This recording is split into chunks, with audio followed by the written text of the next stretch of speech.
कैसा रहेगा? स्कूल की नई बिल्डिंग बनाने के लिए कितना खर्चा होगा? हमें पैसे नहीं चाहिए बेटा।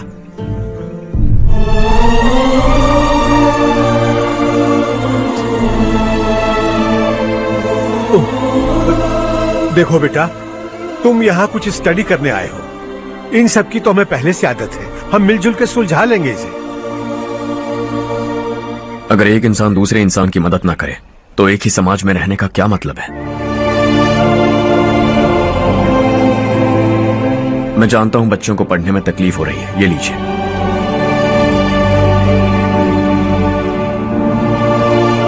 तुम इसी गांव में क्यों आए हो बेटा? कोई खास गांव नहीं सोचा था, बस कोई छोटा गांव ढूंढ रहा था। मेरा एक दोस्त है रमेश, शायद आपका रिश्तेदार है। उसने ये गांव बताया तो मैं आ गया।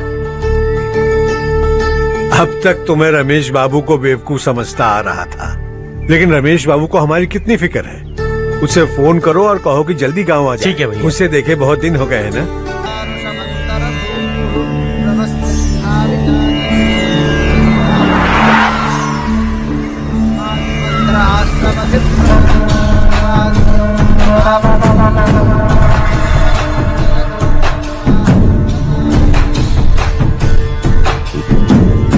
शाबाश नारायण।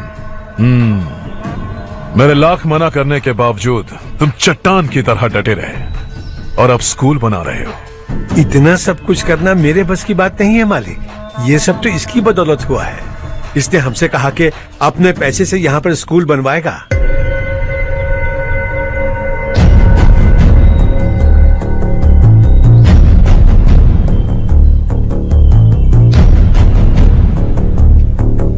कौन हो तुम? हर्षवर्धन।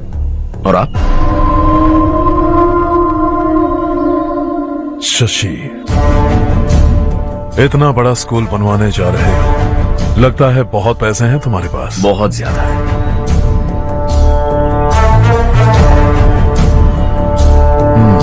लेकिन इसी गांव में क्यों? कुछ अच्छा होता है तो खुश होना चाहिए, ऐसे सवाल नहीं पूछने चाहिए।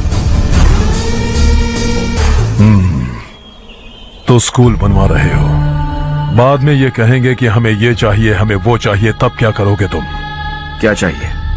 स्कूल चाहिए, पक्का घर, सड़क चाहिए या पानी, सब दे दूंगा। दिलचस्प लग रहे हो। वक्त मिले तो घर आना, आराम से बातें करेंगे। अब तो यही हूं, आता रहूंगा।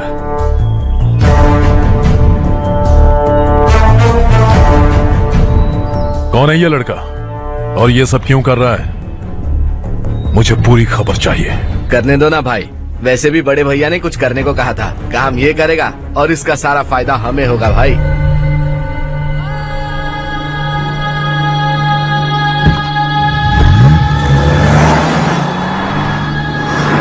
बेटा इतना कुछ कर रहे हो तो थोड़ा सड़कों के बारे में भी तो सोचो, वो बहुत खराब हो चुकी हैं। अब तो हम उस पर चल भी नहीं पा रहे हैं। चुप रहो भाईजान, इतना बेलालच किस काम का? इसकी बात का बुरा मत मानना बेटा, ये मायूस है। एक उम्मीद की किरण क्या दिखी, ये बेचारा खुद पर काबू नहीं रख पाया। तो इसमें गलत क्या है? सड़क बनवा देंगे।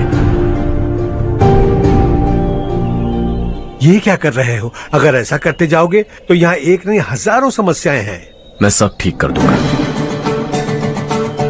मेरी एक करीबी दोस्त ने एक बात कही थी, अगर हमारे पास जरूरत से ज्यादा है तो किसी को गोद ले लेना चाहिए। लेकिन मेरे पास तो इतना ज्यादा है कि सिर्फ एक दो को नहीं, पूरे गांव को गोद ले सकता हूं।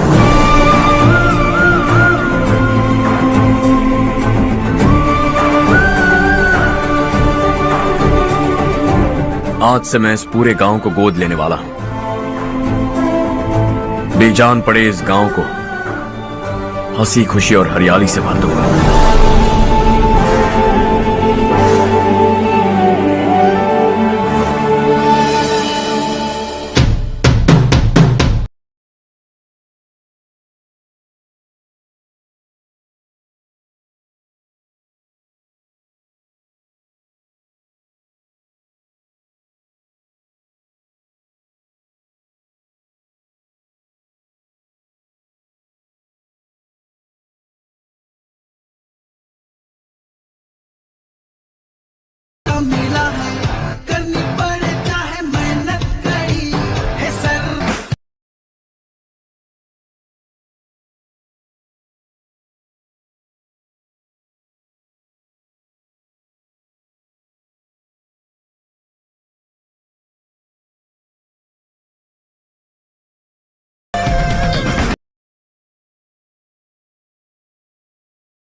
चारो, तुम्हारा कोर्स खत्म हुआ या फिर जाओगी? ऑलमोस्ट खत्म हो गया है।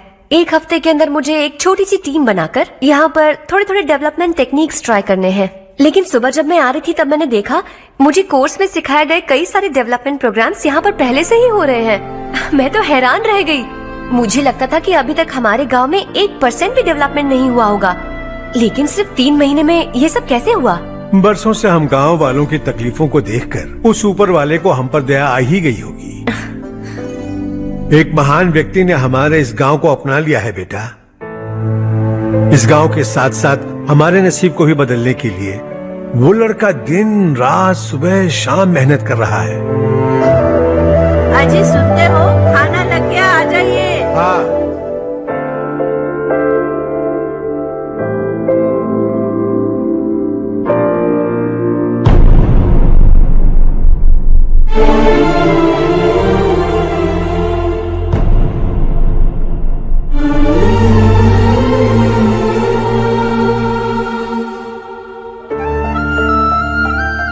बैठो बैठो। हाँ, आओ बैठो। इन्हें भी दो। जी पिताजी।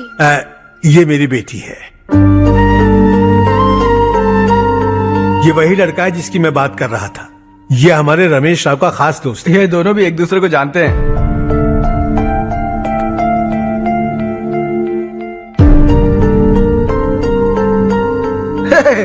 तुम दोनों को बर्थडे पार्टी में बुलाया तो था।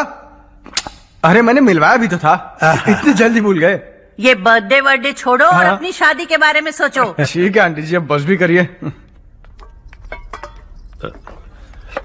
मैं हमेशा इस गांव के लिए कुछ करना चाहता था। हाँ? और इसीलिए मैंने अपने दोस्त को मोटिवेट किया। इमोशनल होने की जरूरत नहीं है, मुझे पसंद नहीं है। आखिर हम दोनों का एक ही गांव है, सेम विलेजेस। तुम जाके आराम से सो जाओ। हाँ, इमोशनल मत हो ना। Sleep tight and good night.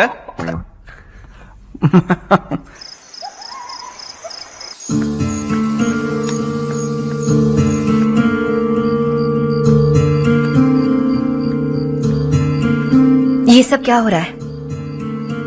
यहाँ क्यों आए हो तुम? ये मेरा गांव है। ओह, मेरे बताने से पहले तुम्हें अपने गांव का नाम तक नहीं पता था? अब अचानक अपने गांव से तुम्हें इतना प्यार होने लगा? देखो, तुम्हें और तुम्हारी फैमिली को हर चीज बिजनेस लगती है। पहले तुमने मेरे साथ प्यार का नाटक किया, अब यहाँ आकर मेरी फैमिली के साथ नाटक कर रहे हो। तुम जानते हो उन्हें इस गांव से लगाव है, इसीलिए यहाँ पर इन्वेस्टमेंट कर रहे हो। तुम्हारी इस घटिया हरकत से वो इम्प्रेस हो जाए और मेरी शादी तुमसे करा दे, यही चाहते हो ना? लेकिन ऐसा बिल्कुल नहीं होगा। इस गांव पर किया हुआ सारा खर्च तुम्हारे लिए घाटे का सौदा होगा। वैसे अभी भी ज्यादा देर नहीं हुई है। Just leave as soon as possible और आइंदा यहाँ पर कभी मत आना।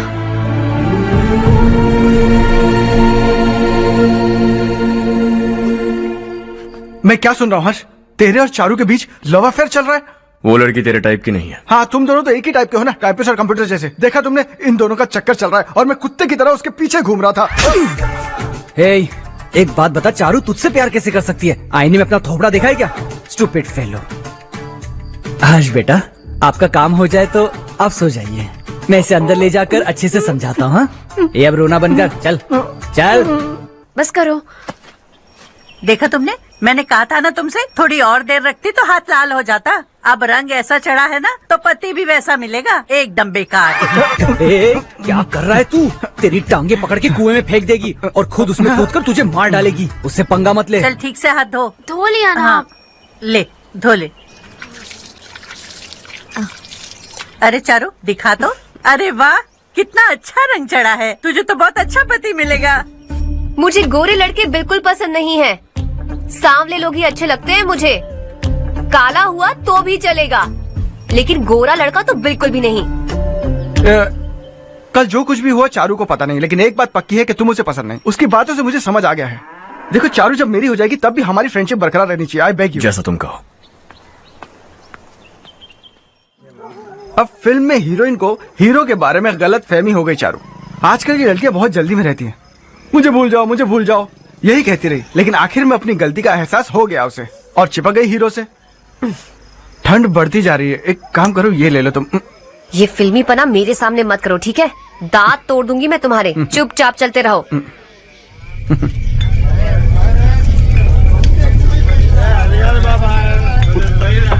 हर्ष चलना। तुम लोग जाओ, मैं 10 मिनट में आता हूँ। ठीक है।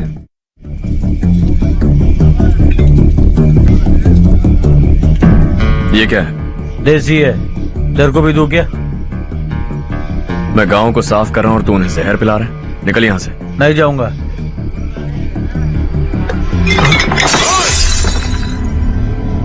ये शशि भाई का ठेका है। इधर आ। मैंने पूछा ये क्या है, किसका है नहीं पूछा। जिंदा रहना है कि नहीं तुझे? मैं सवाल पूछ रहा हूं तो जवाब देना। नशा करना मना है। चल। शशि भाई के आदमियों से पंगा लिया तूने, अब तू नहीं बचेगा।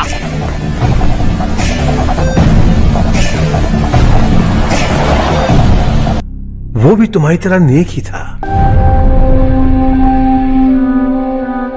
इसी गांव में रहता था, इसी घर में बन जाएगा। उसे रोकना होगा, किसी भी तरह रोकना होगा शशि।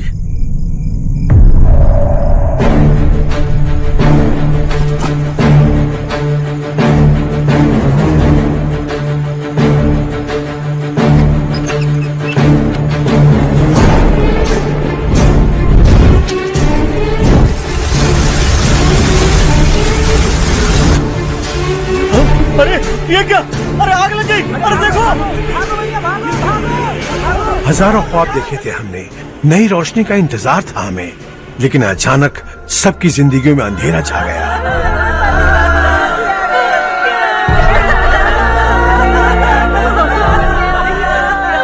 ये क्या किया तूने? पहले हम खुशी से जी तो नहीं पा रहे थे, पर अब किसके लिए जिएंगे? अब तो खुश है ना तू? क्यों किया तूने ऐसे? सब कुछ जलकर राख हो गया। चले जा यहाँ से, हमें अपने हाल में छोड़ दे। उस वक्त हुए हादसे को लेकर गांव वालों ने हमारे रवि पर बहुत सारे इल्जाम लगाए।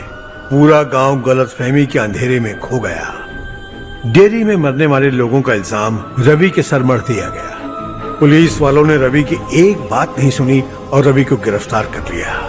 हमारे रवि को जेल हो गई। रवि जेल से बाहर तो आ गया, लेकिन उसका दिल पत्थर सा बन गया। इस हादसे की वजह से उसने गांव और हम सब से रिश्ता तोड़ लिया और हमेशा हमेशा के लिए हम सब से दूर चला गया। उसके जाने के बाद ये गांव अंधेरे में ही जी रहा है बेटा। इस गांव वालों की सारी उम्मीदें मर चुकी हैं, लेकिन जब से तुमने इस गांव में अपने कदम रखे हैं, सब कुछ बदल सा गया है। तुमसे बहुत उम्मीदें हैं। गांव वालों की उम्मीदों पर पानी मत फेरो। मेरी बात सुनो बेटा, अगर तुम्हें कभी कुछ हो गया तो हम गांव वाले तो जीते जी ही मर जाएंगे बेटा। बहुत देर हो चुकी है बेटा, जाओ सो जाओ।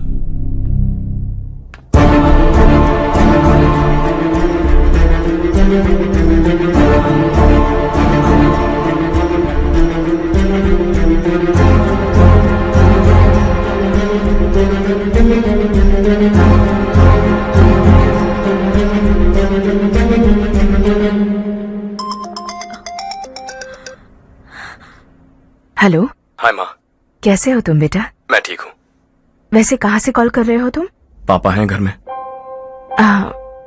हाँ यही है। उनसे बात करोगे? एक मिनट सुनिए, हर्ष है।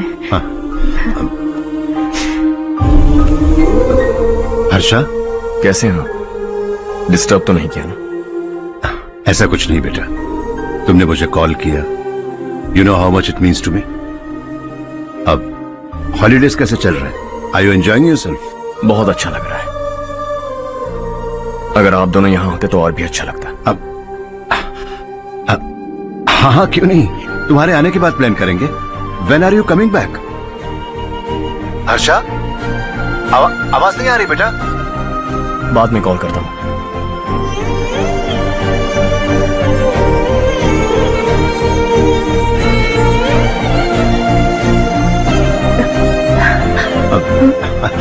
हॉलीडे पर जाना है हमारे साथ। उसने अपने आदमियों से पंगा लिया है भाई, उसको छोड़ना नहीं। वो पागलों की तरह अपने पैसे गांव पर बर्बाद कर रहा है और तूने कहा था कि वो जो भी करेगा उससे हमें फायदा होगा। खैर छोड़। वो डंबल दे मुझे।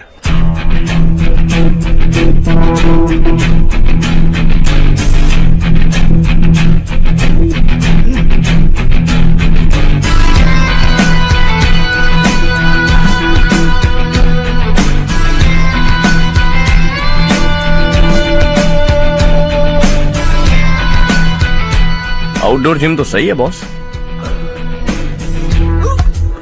यार एक सेल्फी लेते हैं।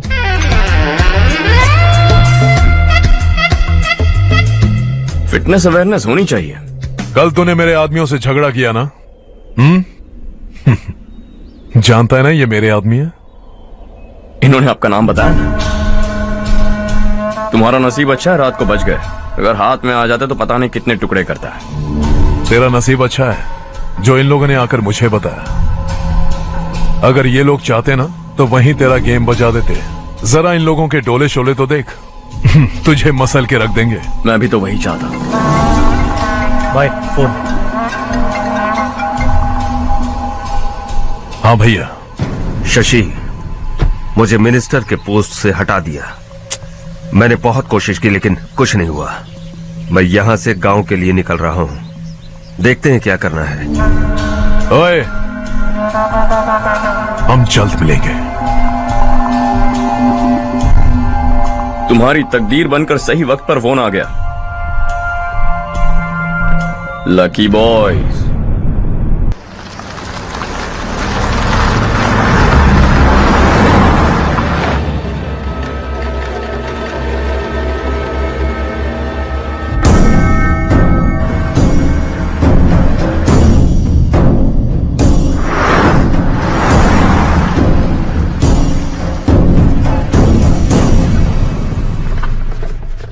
सेंट्रल गवर्नमेंट इस पूरे इलाके को कोस्टल कॉरिडोर प्रोजेक्ट अनाउंस करके करोड़ों में खरीदने वाली है और 2-3 महीनों के अंदर यह अनाउंस कर देंगे। अभी भी मेरे आदमी गवर्नमेंट में है और उन्हीं की वजह से मुझे ये अंदर की खबर मिली। अनाउंस होते ही जमीन के भाव बढ़ेंगे। ज्यादा से ज्यादा जमीन हमारी होनी चाहिए। कम से कम 5 से 6 हजार एकड़।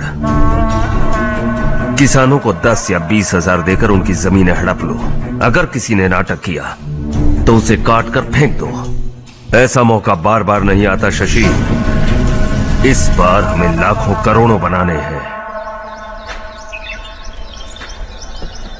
भैया, कल ही मेरा बेटा शहर से आया। वो मुझे और अपनी माँ को अपने साथ ले जाना चाहता है। कल रात से उसकी माँ भी शहर जाने की जिद कर रही है। सच कहूं तो आपको छोड़कर जाने का मेरा बिल्कुल भी मन नहीं है।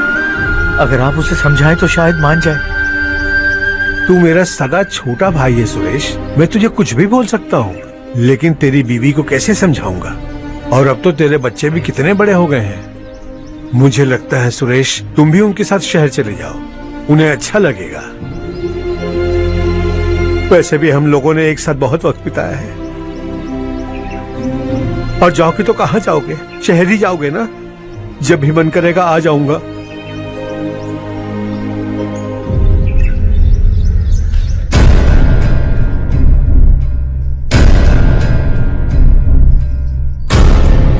माँ, ये वाले कपड़े भी रख दो। शहर में ये पुराने कपड़ों की क्या जरूरत है? अरे, मैं कुछ भूल रही हूँ क्या?